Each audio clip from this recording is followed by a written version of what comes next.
Whoa! I filed my eligible obligation. What are you talking about? What are you talking about? I'm talking about eligible obligation on the USCA. Oh, you talking all that kind of stuff. I'm striking all that. If I hear it again, I'm not going to let you represent yourself. I promise you. Oh, that's enough. I don't want to hear another word. Okay, I'd like to also. Another one? I don't want to hear another word. No, put him out. Put your hands on me like that. Hush. Get him out of the courtroom. I don't want to hear another word. I just heard another word, Mr. Baker. Hush. All right. Today's case is a wild one. We're looking at a sovereign citizen facing a staggering 30 years behind bars. Yes, 30 years. And instead of hiring a lawyer like most people would, he decides to represent himself. At this point, it's hard to tell if we're witnessing complete denial or someone who just doesn't care anymore and wants to gamble with his future. Spoiler, it does not end well for him. The judge completely shuts him down, and what follows is some of the most chaotic courtroom behavior you'll ever see. It's honestly hard to believe someone would try the sovereign citizen approach with that much at stake. What do you think? Is this pure arrogance or just desperation? Let me know in the comments, and let's dive into the footage.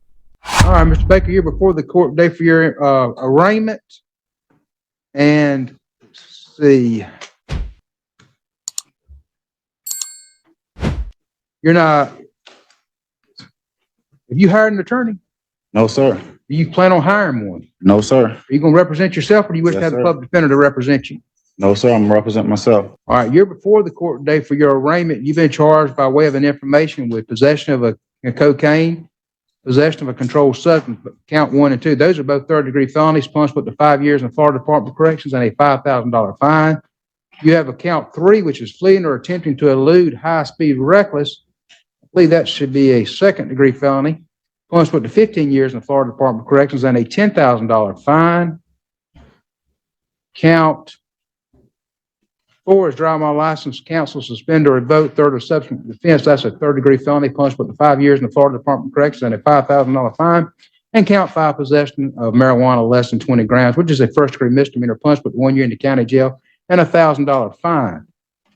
So you're looking at a total of about 30 years in the Florida Department of Corrections if you're convicted of everything and you get the maximum sentence. And you're still wishing to represent yourself? How do you even look a judge in the eye and say, yes, sir, after he just told you're staring down 30 years? I genuinely don't get the mindset of these sovereign citizens sometimes. I mean, sure, pulling the sovereign citizen card during a traffic stop is ridiculous, but whatever. It's a minor charge. But this guy is facing 3 decades behind bars.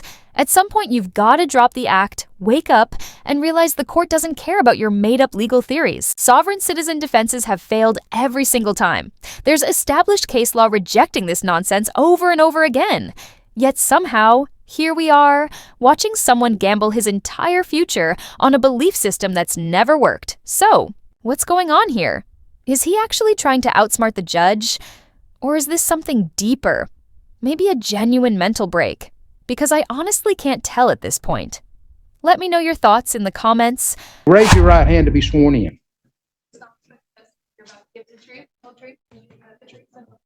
Yes, sir.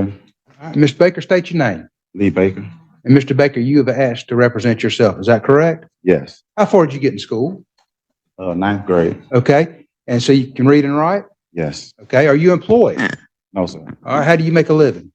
I'm unemployed right now. I was living with someone else. Sir? I'm unemployed. I was living with someone else. I just got out of jail about 5 months ago. Okay. Well, what is your trade? I have my own business. All right. What kind of business? A cleaning business. Okay.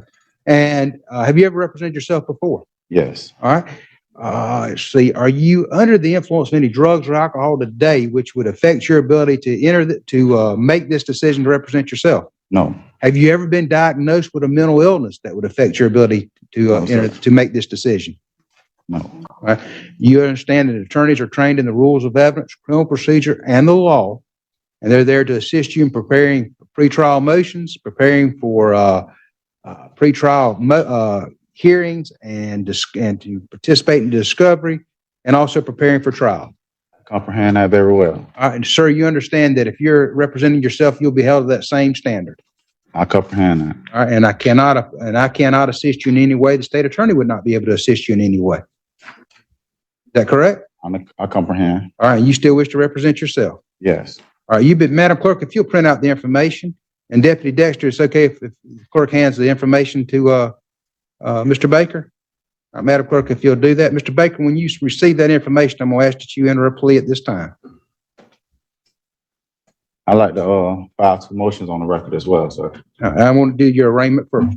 All right.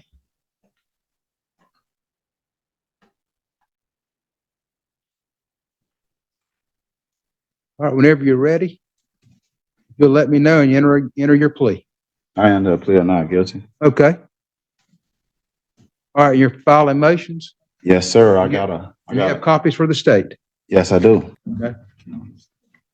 I got a declaratory judgment, and I want to furnish this bond to the clerk You file it, go ahead. for my release from the Bay County Jail today. Okay.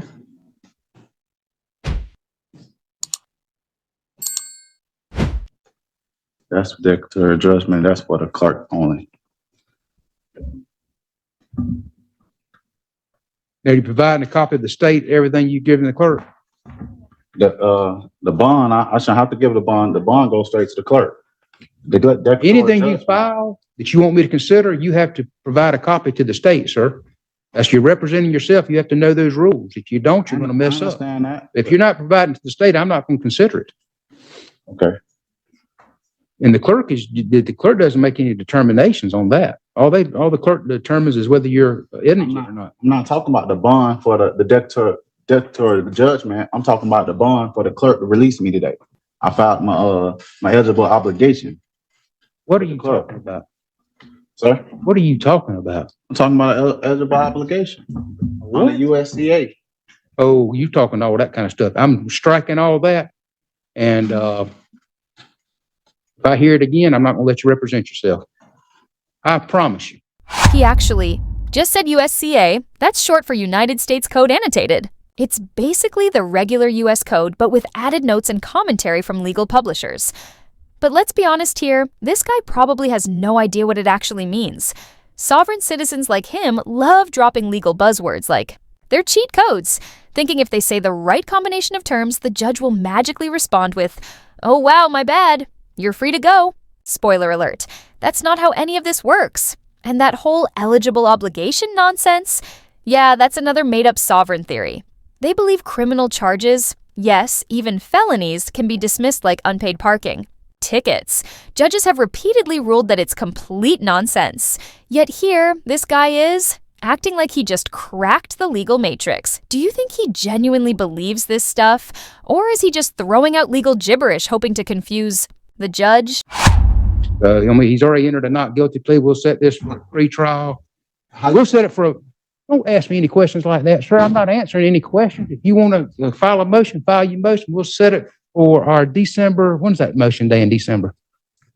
December 19th. December 19th at 9 o'clock. Sir, you may, if you're going to do the sovereign citizen and all that, you may want to consider having the attorney. I'm a private citizen, sir. I'm not a sovereign citizen. I'm a private citizen. Listen to me. If you're going to pursue that, you may want to reconsider representing yourself. No, sir. But I'm not going to pay attention to any of that, and I'm going to strike all that. Okay. So we'll see you December 19th at 9 o'clock. It's no problem. Oh, That's enough. I don't want to hear another word. okay. I'd like to also. Another one? I don't want to hear another word. No, put him out. Put your hands on me like that. Hush. Get him out of the courtroom. I don't want to hear another word. I just heard another word, Mr. Baker. Hush. Whoa. Mr. Baker, I'm going to appoint the Office of Public Defender to represent you. I'm going to find that you're not competent to represent yourself at this time. I'm going to reverse my decision. The Office of Public Defender is going to represent him. We'll keep it on that December 19th date. I just did. Come on now. Y'all close that door where I can't hear him or he gets in any more trouble. I'm not gonna lie, I think the judge actually did this guy a favor by dragging him out and forcing real legal help on him. I mean, come on. Was he supposed to just sit there while the dude dropped made-up laws like it was a courtroom improv show? The judge basically said, "You want to act like a clown? Cool, but not in my courtroom." And honestly, I respect that. These sovereign citizens stay Googling nonsense instead of real legal facts. If they spend half as much time reading case law as they do Reddit threads, they'd know this stuff never works. Do you think the judge was too harsh? Or just doing his job? Let me know in the comments, and don't forget to like and subscribe if you want more wild courtroom moments like this. Thanks for watching.